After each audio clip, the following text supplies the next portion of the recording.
ఈ రోజు నేను మీతో ఒక అల్టిమేట్ రెసిపీని షేర్ చేయబోతున్నాను. అదే పన్నీర్ టిక్కా రోల్. ఒక్కసారి ఈ రెసిపీని మీరు ఇంట్లో ట్రై చేస్తారంటే బయట కొనరండి, అంత బాగుంటుంది. పిల్లలు కూడా చాలా ఇష్టంగా తింటారండి. ఇంకా ప్రాసెస్ లోకి వెళ్ళిపోదామా?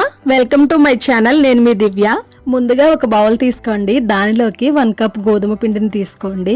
ఇప్పుడు రుచికి సరిపడగా సాల్ట్, 1 స్పూన్ ఆయిల్ వేసుకోండి. దీంట్లోనే 2 స్పూన్స్ పెరుగు వేసుకోండి.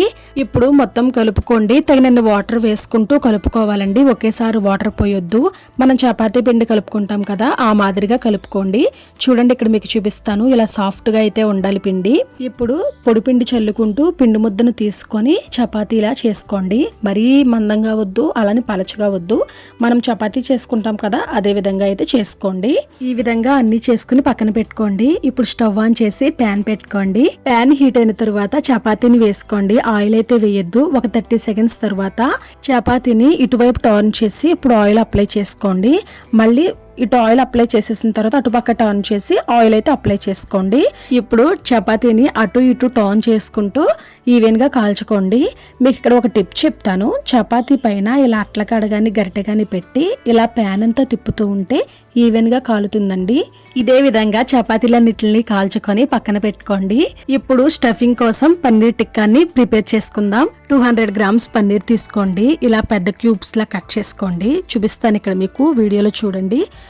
అలా కట్ చేసుకుని తగినంత salt, 1 spoon corn flour, 1/2 teaspoon మిరియాల పొడి వేసుకోండి. ఇప్పుడు మొత్తం కలుపుకోండి. ఇప్పుడు వేరొక బౌల్ తీసుకోండి. 2 స్పూన్స్ పెరుగు, 1/2 టీ స్పూన్ పసుపు, 1 స్పూన్ కారం, రుచికి సరిపడా సాల్ట్ వేసుకోండి. 1/2 టేబుల్ స్పూన్ ధనియాల పొడి, 1/2 టేబుల్ స్పూన్ జీలకర్ర పొడి, 1 స్పూన్ గరం మసాలా, 1 స్పూన్ అల్లం వెల్లుల్లి paste, 1/2 tablespoon sugar, 1 spoon ghee వేసుకొని మొత్తం కలుపుకోండి. ఇప్పుడు స్టవ్ ఆన్ చేసి కడాయి పెట్టుకోండి. 1 టేబుల్ స్పూన్ బటర్ వేసుకోండి. పక్కన పెట్టుకున్న పన్నీర్ ముక్కలు వేసేసుకొని రోస్ట్ చేసుకోండి. లైట్ గా గోల్డ్ కలర్ వచ్చేంత వరకు రోస్ట్ చేసుకొని తీసుకుని పక్కన పెట్టుకోండి. ఇప్పుడు అదే కడాయిలో మళ్ళీ 1/2 టేబుల్ స్పూన్ బటర్ వేసుకొని మనం మిక్స్ చేసి పెట్టుకున్న మసాలా పేస్ట్ ని వేసేసుకొని ఆయిల్ పైకి రిలీజ్ అయ్యేంత వరకు వేయించుకోండి.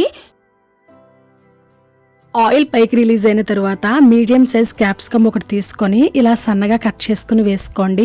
మీడియం సైజ్ ఉల్లిపాయను కూడా ఒక దాన్ని తీసుకొని ఇలా సన్నగా కట్ చేసుకొని వేసుకోండి. ఇవైతే జస్ట్ వేగితే చాలండి, మరి బాగా కుక్ అవ్వాల్సిన పని లేదు. జస్ట్ ఒకసారి అలా కలుపుకున్న తర్వాత మనం రోస్ట్ చేసి పక్కన పెట్టుకున్న పన్నీర్ ముక్కలు కూడా వేసుకొని ఈ కారం మసాలాలన్నీ పట్టే విధంగా కలుపుకోండి. ఇప్పుడు స్మోక్ ఫ్లేవర్ తెప్పించడానికి మిడిల్ లో అయితే గ్యాప్ ఉంచి ఇలా సైడ్ కి అయితే ఈ పన్నీర్ని జరుపుకొని మిడిల్ లో చిన్న గిన్నె పెట్టుకొని దానిలోకి కాల్చిన బొగ్గును కానీ కాల్చిన కొబ్బరి చిప్పను గాని వేసుకొని 1 స్పూన్ ఆయిల్ గాని బటర్ గాని గీ గాని వేసుకొని ప్లేట్ అయితే పెట్టేసుకోండి. స్మోక్ అనేది బయటికి రాకూడదండి. ప్లేట్ వేసేసుకొని ఎక్కడ గ్యాప్ లేకుండా చూసుకోండి. 3 మినిట్స్ అలా వదిలేయండి. 3 మినిట్స్ తర్వాత మిడిల్ లో ఉన్న గిన్నెను తీసేసి పన్నీర్ మొత్తం కలుపుకొని స్టవ్ ఆఫ్ చేసేసి పక్కన పెట్టుకోండి. ఇప్పుడు ఒక ప్లేట్ తీసుకొని చపాతీ ముందు పెట్టుకొని పన్నీర్ ని కొంచెం కొంచెంగా మధ్యలో అయితే వేసుకోండి. ఇక్కడ చూపిస్తాను మీకు. ఈ విధంగా అయితే వేసుకొని ఒక స్పూన్ తో సరిగ్గా పెట్టుకోండి. నిలువుగా అయితే వేసుకోవాలి. ఇప్పుడు పైన సన్నగా కట్ చేసుకున్న ఆనియన్స్ వేసుకోండి. టమాటా కెచప్ను కూడా వేసుకోండి. మీకు నచ్చితే చిల్లీ సాస్ కూడా వేసుకోవచ్చు, మైనీస్ కూడా వేసుకోవచ్చు. నేనైతే వేయట్లేదండి, మా పిల్లలు తినరు. సో నేనైతే టమాటా కెచప్ ఒకటే వేసుకున్నాను. అది వేసుకొని వీడియోలో చూపిస్తున్న విధంగా రోల్ చేసుకోండి. చూడండి ఎంత బాగుంటుందో. మీరైతే హాఫ్ కట్ చేసుకున్న సర్వ్ చేసుకోవచ్చండి. నేనైతే ఇలా రోల్స్ తోనే పిల్లలకి ఇచ్చేస్తాను. వాళ్ళు ఇలానే ఇష్టంగా తింటారు. హ్యాపీగా పిల్లలకి పెట్టుకోవచ్చండి. ఇక్కడ మైదా పిండి కూడా మనం వాడలేదు, గోధుమ పిండి వాడాము. నచ్చిందా రెసిపీ? అయితే లైక్ చేయండి. మీ ఫ్రెండ్స్ అండ్ రిలేటివ్స్ కి షేర్ చేయండి. నా ఛానల్ ని సబ్స్క్రైబ్ చేసుకోండి.